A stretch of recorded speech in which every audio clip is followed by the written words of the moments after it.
Yes, sir. Real numbers are segregated into two types. I hope you know that. Rational and irrational. Can you define rational number for me? Root 4. Root 4 is rational number, yes. Root 4 is plus minus 2, and that's why it's a rational number. Is there a definition, a proper definition? Look at the screen and you may have some hint. Numbers that can be written by in the form of A by B. Have you seen this definition before in your textbook?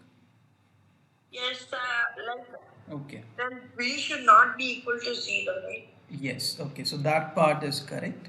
I'm going to write 0 here. So yeah, B should not be equal to 0. And what is the condition on A and B though? Okay, so I'll tell you. See, uh, the condition on A and B is that this should be integers. Simple as that, okay? Are Okay. integers. Please remember this. This is going to help you in a lot of questions. Okay, so some examples you can see. Although it might look like, so this one looks like A upon B form. What's with 5? It doesn't look like it is in the form of A by B, and still I'm calling it a rational number. We're talking about rational number. 5. 10 by 2 or 5 upon 1. You are right. Okay.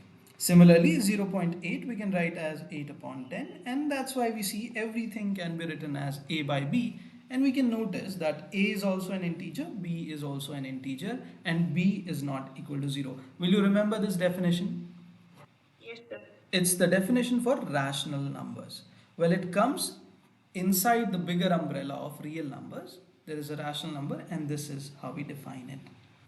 Okay, quickly I'll walk you through the decimal representation of real numbers. Now, we all know that real numbers are of two types, rational and irrational.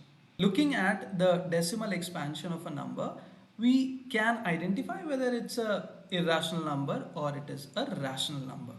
Can you do that? Yes, sir. Okay, so tell me, if I give you a decimal expansion which is terminating, something like 0.35, is this a rational number or an irrational number? Irrational. Think a little more. It's terminating, so 0.35, can I write it as 35 upon 100? Yes. So what kind of number is It's it? rational. It's rational. Okay, this is how we approach. All right. So all terminating decimals are essentially rational numbers. I think you will never forget this now. All terminating. Yes, sir. Okay. These are rational numbers. Okay. But let's move on to non-terminating numbers. Non-terminating decimals are of two types. One is where the same number of digits keep repeating. The same digits keep repeating.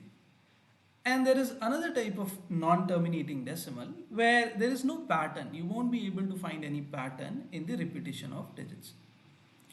So when a decimal is non-terminating, but it's repeating, something is repeating, for example, 3.5656 and so on. So these two digits are repeating again and again, okay? This will go on till infinity like that. Such kind of decimals are called recurring decimals.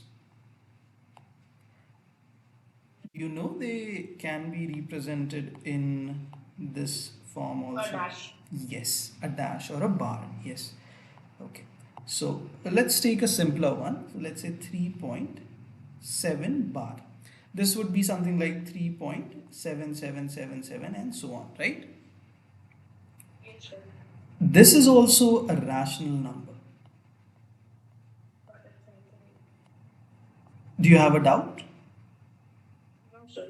Okay, now we'll see how we can express this as a fraction a little later. All right, and what's left is non-terminating, non-repeating digits. You just remember it like this: non-terminating, non-repeating digits. Only these kind of decimals are irrational. Rest everything is rational. Okay.